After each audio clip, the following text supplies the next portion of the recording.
Oh, yeah. I just, I wanted to make sure that nobody's changing any of the actual documents of any dockets. Yes.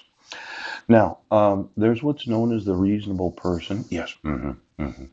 See, that would lead a reasonable person to realize that the actor's conduct, ouch, both creates an unreasonable risk of harm to someone, and involves a high degree of probability that substantial harm will result. Yes. Now, a reasonable person, yes, if you sold them if you serve them, yeah, a dissolution of marriage, yes, where they didn't get any notice of court hearings, yes. In fact, if you dissolve their marriage without them receiving a dissolution of marriage, a lot of reasonable persons, both men and women, would eventually wonder, well, when am I going to get that? Yeah.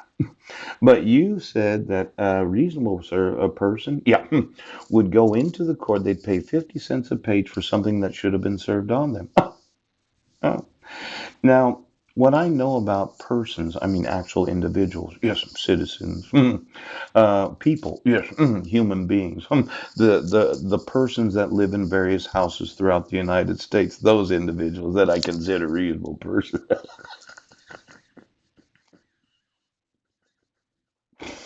Most all of them, yeah, would not go looking for a dissolution of marriage.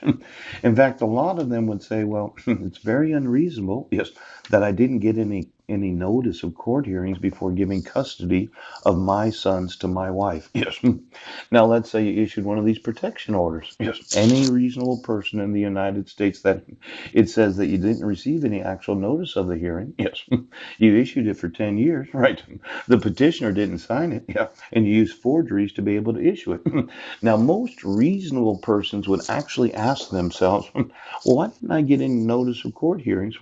We attempted to serve you twice, but we couldn't find you. Oh, does that mean that you couldn't have put it in publication? Oh, see, reasonable people, when they understand what the requirements of the law,